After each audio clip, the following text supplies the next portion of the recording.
Hello hello hello, हम लोग देखने वाले हैं आईबीसी कोड। ये सेबी लॉ ऑफिसर के एग्ज़ाम के लिए सूटेबल है और नोट्स हैं ये काफ़ी अच्छे। आपको ये नोट्स मिल जाएंगे टेलीग्राम चैनल पे। तो आपको बस सर्च करना है, सर्च भी नहीं करना है, आपको लिंक डिस्क्रिप्शन में लिंक मिल जाएगा, उस पर क्लिक करना और आपको लॉयर कॉम पे एक चैनल है उस पे जाइएगा। उस पे सारे नोट्स मिल जाएंगे जो मैंने अब तक वीडियोस पढ़ाई हैं, वो सारी वीडियोस के नोट्स मिल जाएंगे आपको, ये सारे जो मैं अभी पढ़ा रहा हूँ। ठीक है। अभी हम शुरू करते हैं अपना चैप्टर। क्या है?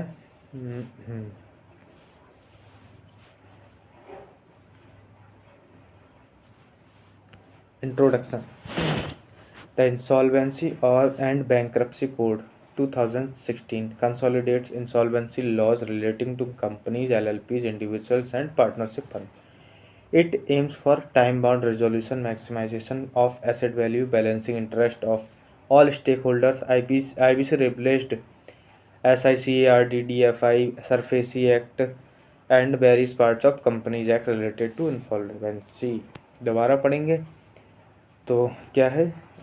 IBC consolidates insolvency relating to companies, LLPs, individuals, and partnership firms.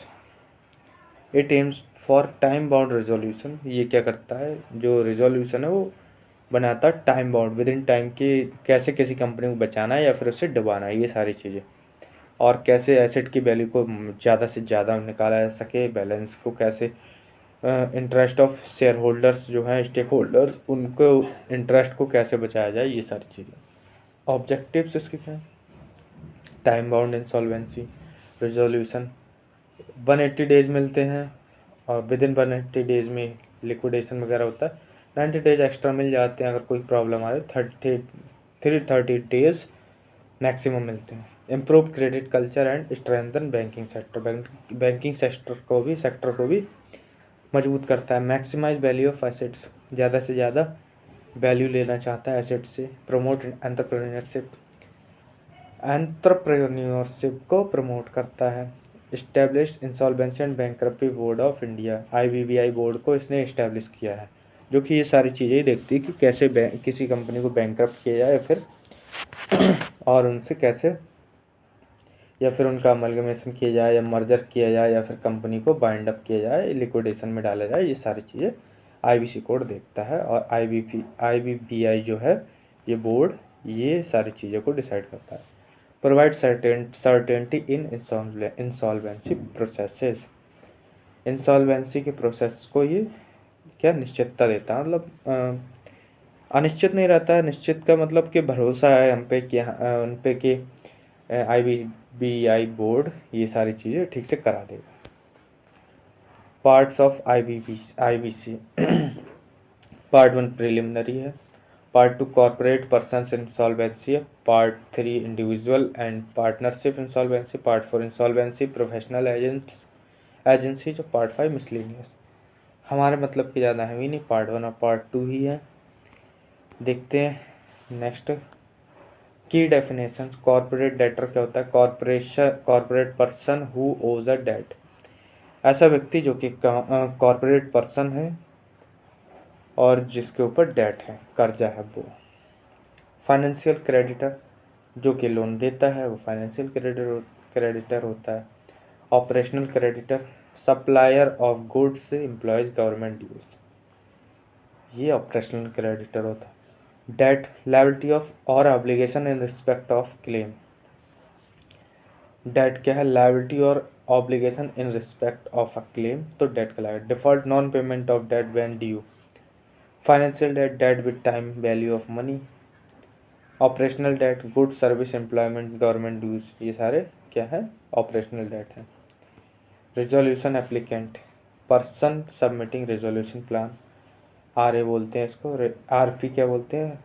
Resolution plan for insolvency resolution for of corporate debtor. Corporate insolvency resolution process, CIRP, ये बहुत इंपॉर्टेंट है, याद रखिएगा। Initiated when default greater than equal to 1 crore. कौन initiate कर सकता है? FC कर सकता है, फाइनेंशियल क्रेडिटर, ऑपरेशनल क्रेडिटर, या फिर कॉर्पोरेट एप्लीकेंट खुद। याद रखना बहुत काम की चीज़ है ये। Admission by NCLT, NCLT verifies existence of default को वेरीफाई करती है और मस्ट एडमिट, एडमिट करना पड़ेगा, रिजेक्ट करना पड़ेगा विद इन 14 डेज।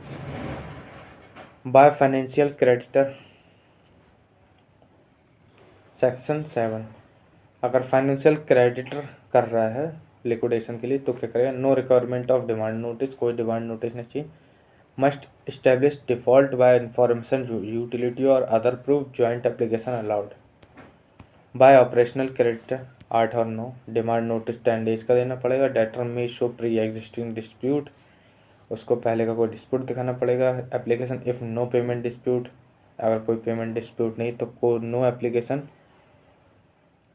एप्लीकेशन देनी पड़ेगी अगर कोई भी डिस्प्यूट नहीं तो। Mobilox innovation versus Kirusa, case dispute must be pre existing and genuine होना चाहिए। वॉलेंट्री इंसॉल्वेंसी कॉर्पोरेट, जो डेटर है वो खुद ही फाइल कर सकता है CIRP और रिकवर कर सकता है स्पेशल रेजोल्यूशन के लिए। Effect of admission, moratorium under section 14। Moratorium क्या होता है, मोरेटोरियम होता है एक स्टे की तरह होता है कि कंपनी के सारे जो भी ट्रांजेक्शन्स हैं काम है वो सब बंद हो जाएंगे, रोक दिए जाएंगे, उस पर ना ही कोई केस कर सके ना वो किसी पे कर से, सारी चीज़ें बंद हो जाएंगी, मोरेटोरियम होता है। पब्लिक अनाउंसमेंट करनी पड़ेगा। Appointment of interim resolution process professional, IRP करना पड़ेगा जो कि शुरू में किया जाता है, बाद में वो RP डिमांड किया जाता है। फिर suspension of board of directors को सस्पेंड कर दिया जाता है। फिर मैनेजमेंट शिफ्ट किसको हो जाता है, IRP या फिर RP को। मोराटोरियम प्रोहिबिट्स क्या करता है, सूट्स एंड प्रोसीडिंग्स को, एग्जीक्यूशंस को, ऑफ जजमेंट्स को, फोरक्लोजर, रिकवरी, सिक्योरिटी, इन्फोर्समेंट और transfer of assets. Does not apply, किस पे अप्लाई नहीं होता moratorium. Criminal proceeding, criminal proceeding चल रही किसी खिलाफ तो चलेगी, पर्सनल गारंटर्स पे नहीं होगा। रेगुलेटरी एक्शन से भी नॉट इन्वॉल्विंग एसेट रिकवरी, तो उन पर लागू नहीं होगा। रोल ऑफ IRP क्या है, take control and custody of assets, control and custody of asset, ये अपने कंट्रोल में ले लेता है सारे एसेट्स वगैरह। Manage operation as going concern, सारे ऑपरेशन को मैनेज करता है। कलेक्ट फाइनेंशियल इंफॉर्मेशन कलेक्ट करता है, कितना कितना एसेट है, किस कहाँ पे है, कैसा है, वो सारी चीज़ें। क्लेम्स को वेरीफाई करता है। Constitute committee of creditors, sorry एक मिनट,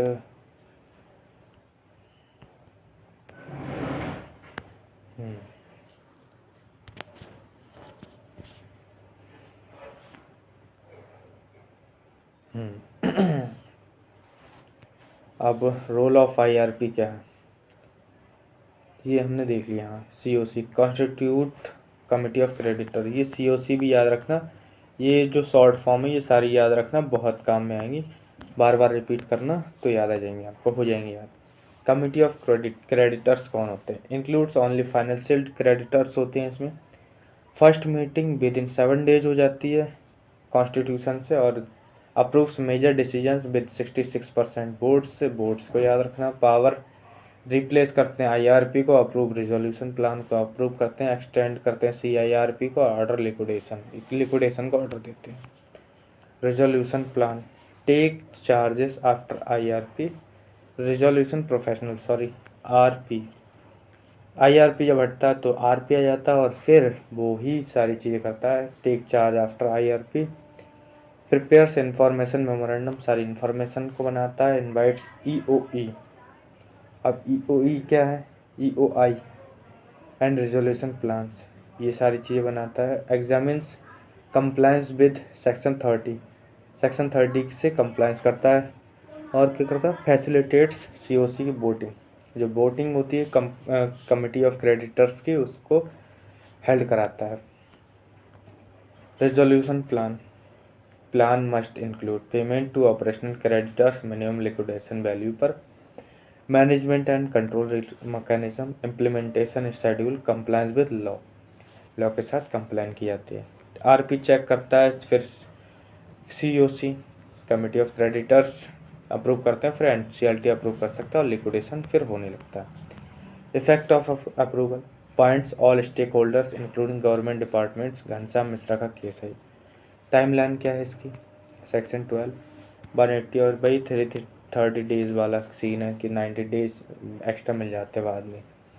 अवॉइडेंस ट्रांजेक्शंस सेक्शन 45 से 51 used to reverse unfair transfers made before insolvency.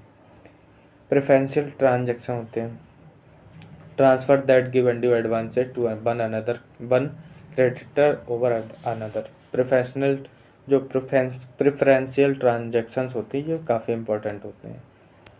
Under value transactions transfers at under value और without consideration. Fraudulent transactions intent to defraud creditors, जिस किसी के साथ fraud करना चाहते creditors के साथ तो फ्रॉडुलेंट ट्रांसफ़र हो जाते हैं, ट्रांजेक्शन्स हो जाते हैं। एक्सटॉर्शनेट क्रेडिट, अनरीजनेबल इंटरेस्ट और टर्म्स। गारंटर की लायबिलिटी क्या है? Guarantor remains liable even after resolution plan.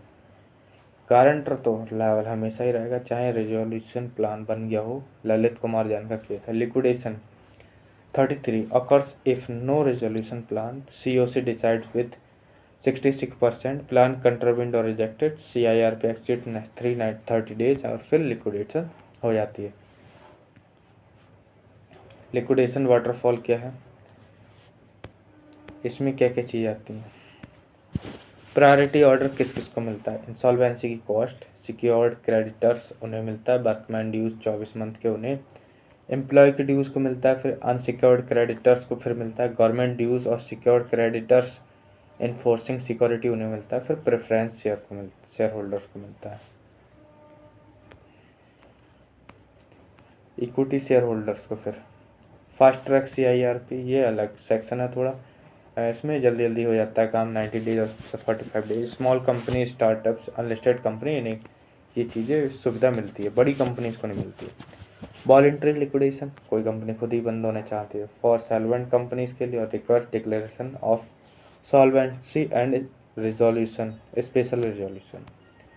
Bankruptcy process, professional guarantors होते हैं, handle by NCLT। Insolvency professionals part 4, licensed by IBBI। IPs regulate members duties, independence, integrity and confidentiality, इनकी duties. Important case laws ये हैं, innovative industries versus ICI default test किया था, इसमें Mobilox Kirusa dispute test हुआ था, Swiss ribbon versus union of India constitutionality upheld की गई थी।